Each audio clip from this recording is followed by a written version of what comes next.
This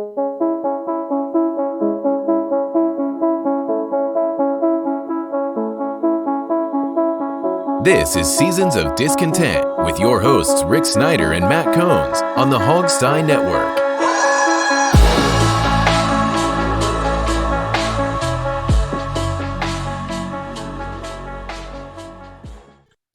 Welcome to Seasons of Discontent, Season 5, Episode 41, brought to you by Rick Snyder's Washington. Well, whatever, it's a Christmas present. Anyway, I'm Rick Snyder. I'm Matt. And we're back discussing all things Washington life and sports as part of the Mighty Hogstein Network on audio and YouTube on video. Well, Matt, didn't turn it. Nobody thought they'd beat Philadelphia, given they were missing in the end 15 COVID players and 7 assistant coaches. And yet they went up 10-0, and you're thinking, man, do you believe in miracles? Is Philly going to screw this up? You've heard me say it a million times. Philly games are the weirdest games of the years, and that one follows suit on so many levels. But they just didn't have enough gas to finish this off. I think the D-line, most of them coming back from COVID, I think they gassed out.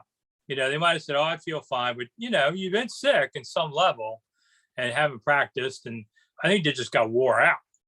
Yeah, and, Settle, we kind of got excited during the day because Settle and both James Smith-Williams were cleared from COVID protocols. However, they were inactive last night. So I think that not having that rotation really gassed the D-line. Jonathan Allen took credit or blame for the loss. He said, look, we lost the game. Defensive line lost the game, and they did. I mean, Philly gashed them for 500 yards total. I mean, over 200 on the ground. They made Jalen Hurts look like a Pro Bowler, which we know he's not. But, the main reason we all thought they would lose was not the reason they lost, and that was Garrett Gilbert. The kid came out and actually played very well. He didn't make too many mistakes. He was late on a lot of his balls, and, luckily the interception that he threw was not an interception. But, you talk about the weird Philly games. I mean, we just expected when Goddard dropped the ball, okay, yeah, it's just a 3-and-out. They're getting ready to punt. And then all of a sudden it's like taking forever for the punt team to come out. And the refs are like, upon further review, it was an interception. Landon Collins picked it up and ran to the end zone, but they called the ball dead. Just right from the start, the game started off weird. But yeah, this totally falls on the defense. And, not having guys like Cam Curl and, Kendall Fuller hurt in the secondary, not having, a deep rotation at defensive line, which they're known for, that hurt. We did get Sweat back, and Allen played, and Ioannidis played. But another thing too, Rick, is the in-game injuries. We lost William Jackson in the middle of the game. Gibson hurt the toe in the middle of the game. Like, it was a rough day yesterday for the Washington football team. Yeah, it was kind of strange. They did COVID testing up to the very end, and then flew 3 players up. I kind of laughed. I was like, that's not how Dan Snyder's playing. I ain't letting you on my plane if you just got ever COVID. But they used one. Then 2 of the 3 guys were declared inactive. I thought, seriously? I mean, the whole thing was set up in case they got a quarterback, and they didn't get it. Would Heineke have won this game? Maybe. I mean, I'm not saying that Gilbert was the reason they lost, but Heineke might have been the reason they could have won, maybe. But no, and I'm not sure if who's going to be ready yet for Sunday against Dallas. That's the weird part. In the end, Washington was really hurt by losing 2 days because they still lost the game. They didn't get anybody back. And now it's Wednesday. The players are off. You basically just do a walkthrough Thursday, Friday, fly out Christmas. They're not going to be ready for Dallas. And Dallas beat them fair and square last time. So they actually got hurt by waiting 2 more days. Maybe Hurts came back and he wouldn't have. What a mess. So it all imploded. Goodbye to the playoffs. Goodbye season. That's it. Has the Dallas game always been a Sunday night game? Yeah. I thought for some reason they flexed that game. No, it's always been that. Because, Washington Dallas ratings always get good ratings. And Dallas itself, they can't play them enough on TV. It's like there's like 3 teams I think they get on TV now: Tampa, Dallas, and Kansas City. Yep. I mean, it's always one of the 3 is always on a night game like that, it seems. Yeah. So, yeah, now they're behind everything. I don't know. I thought it was strange. And then the coaching, I give grades afterwards on Twitter at Rick Snyder's Washington. And I gave the coaches an A. And people are like, we gave the coaches an A. I said, you're forgetting the main point. You didn't get to really practice with your team this week. You're missing a whole bunch of guys. Your assistant coaches are all sick. I thought they did a hell of a job considering what they were working with. You had a car broken down outside the stadium and you managed to get into the game. Yeah. I give them that. And they played hard and gave it the best they could. That was a great coaching job in my perspective. If they had lost 30-0, you would have said, well, whatever, but they didn't. And I give Rivera a lot of credit. If I'm Rivera, man, I'm really scared. Half my staff that I work with closely has got COVID now, and with his issues, I bet I'd be in a bubble if I were him. Well, yeah, and they showed Rivera on the sidelines last night. He was masked up the whole time as to where Sirianni was not. So, I know the NFL changed the COVID procedures and protocols and stuff like that. I haven't really dug too deep into the changes, but yeah, you see Ron is definitely looking out for his own health on the sideline, which is good. But, it was cool to see Coach Jen as the running backs coach due to COVID. And, there was some cool moments last night, but at the end, it's like, this team, it's clear that this team, I will say this team is on the precipice. They have pieces. They have a lot of pieces. It's going to take maybe one or two more pieces for this team to take that next step. And, maybe they are in a good position right now. They have the 10th overall draft pick. A lot of the teams in front of them don't need quarterbacks. We don't know what the Lions will do. Maybe the kid from Pickett, maybe he falls to him and they can go with that kid, maybe not next year or towards the end of next year, but they're in a pretty good position right now. Look, they came out, they fought hard all season. There was a lot of ups and downs. Obviously losing Chase Young for the year was not good. This team still needs linebackers. I'm not sold on Jamin Davis. I think that might be a bust pick in the end. He's just a guy, especially when you look at Micah Parsons down there in Dallas and what he's doing. That's what a first round linebacker should be. But yeah, I think this team is a couple pieces away, and I think next year, maybe a little bit more excitement for next year. But, we all knew this year coming off the division championship and adding all the pieces that they did add that didn't really work out. We thought this defense was going to be a top 3, and they kind of fell on their face within the first couple of games. But I will say this, there are pieces on this team that I like, and I think that this team next year can take that next step. Plus, who doesn't like a good, warm bench? I was going to bring up the benches. Knew Dan Snyder would do it. You knew that. You knew it. As soon as those Dallas benches showed up at FedEx Field last week, you knew Dan was on the phone with whoever made them suckers and said, get me some by next week. I want them in Philly. Benchgate and petty Benchgate, it's all there. I mean, I thought he'd wait till Dallas and do it, but Dan Snyder, when he first came to Washington, he did the background behind coaches with all the corporate sponsors behind him, and he actually trademarked that. So I guess other teams have to somehow pay a royalty. But he would carry they'd carry these big screen TV things to put behind people and make money. So why not a bench where you get to brand it?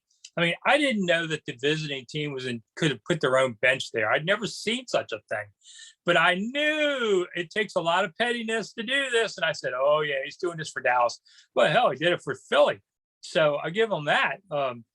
It's stupid. Now do other teams start doing it? Do we start seeing this stupid thing go through? Yep. I mean, I would just put a banner you could attach to an existing one, slap it on and pull it off at the end of the game rather than carry these benches everywhere. But it was funny. I give him that. I said, this is classic Snyder. Mm-hmm. Oh yeah. As soon as I saw it. Yeah. So it was, it was just one of those evenings where you're just like, well, okay, it was exciting for half a game. It went much better than I thought it would. But in the end, I think it just got worn down by everything. And I think that's kind of what we're looking ahead. And we'll talk about that in Friday's show. Now, can I ask you a question before we move on about the game last night? Why did they pick Gilbert over Shermer and Steven Montez, who have been a part of this team the whole year? Well, you don't have Montez anymore, but Shermer, I guess they just thought he just wasn't ready. And the other guy, he had a handful of games in the NFL. Man, I give Gilbert credit. This is his 9th team, I believe, in the NFL. It keeps like every year a different team. Been to New England twice. I give a guy credit for hanging in there this many years. As a high school quarterback, he was great. Won 2 Texas State high school championships, and then he went to, I guess, Texas. Yeah, he was supposed to be the heir apparent for Colt McCoy. Right. He played the national title game at one point. I mean, he had a background there. He has the arm, and he had been in the system before. Been a couple of years, but he'd been in the system before, so they figured he could pick it up quickly. Has natural talent. I guess they just figured Shermer would be a disaster. So go ahead and take this guy off the street and do it. And he also has a Super Bowl ring. What a choice. No. He gave him enough. All you wanted to tell him was, don't throw pick sixes, don't blow the game, let the defense try and win it. Unfortunately, the defense lost it. Right. And he did, and your running back got hurt. I mean, that was the other thing. Okay, you're going to need 125 yards rushing. You're going to hog the ball, try and get the time of possession on your side, let the defense do their thing. Very vanilla kind of game, but make it work. Well, your running back gets hurt early. Your defense sucks. Didn't give up any pick sixes or anything, like that.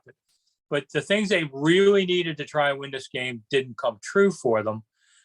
So you could take a risk on that quarterback on there. Well, and not only that, but that touchdown pass to Adam Humphries, that's on Humphries. That's a drop. That was a nice dime that he threw in there to catch. And Humphries should have had that ball, so you would have went up 14-0 instead of 10-0. But yeah, I think that's the bigger concern too, is Gibson going forward. We knew he already had the leg. Now you're going to add the toe. The best player on the field for the defense last night was Landon Collins, and he went out early. I don't even know if he ever came back. And then somebody that really impressed me, who we haven't seen this year, is Jeremy Reeves. He was always in position to make the play. Now, look, the long pass to Goddard, he kind of cradled the ball into Goddard's hands. You got to smack that ball away, but I understand, look, you're trying to make a play. But that kid was always around the ball. He's always making tackles. I mean, Jeremy Reeves is making a case to stay on this team for the rest of the year, too. Yeah, he was the leading tackler. I think it was 12. And, I mean, that was just a great pass and play by the receiver, too. Mm-hmm. Sometimes, one last thing before we go. In 2020, everybody talked about they're woke and we're not going to do Redskins anymore. All the big said we're not selling Redskins anymore. And my book was even taken down by Amazon for a while until I got it back on. Amazon said, we're not selling Redskins stuff. Etsy, not going to sell it. eBay, not going to. So I looked it up this week, and there were like 36,000 items on eBay, 1,300 on Etsy, and Amazon had more than 6,000. So this is the corporate BS that I can't stand. Of we're woke, we're with you, and then when you forget about it, we're back. What a bunch of crap.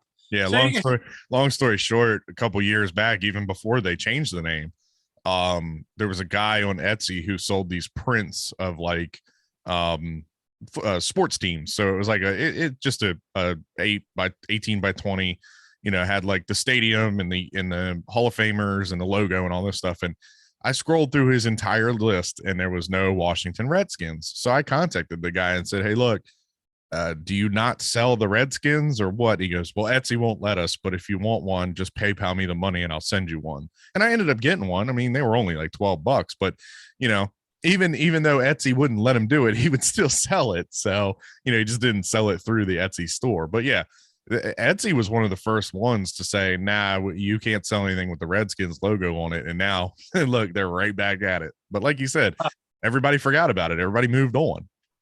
And real quick, Commanders is maybe a possible name. The president named his dog Commander. Now you're going to have the team get the dog's name? Oh, screwed, man. If I'm Jason Taylor, I'd bang my head against the wall if that really happened. You can't, this town's gone to dogs long ago, but you can't now. The dog took the name first. Jason Wright. Jason Taylor's on a boat somewhere in Miami. Probably living a good life. All right, I'm Rick Snyder. I'm Matt. And we'll see you later. Bye.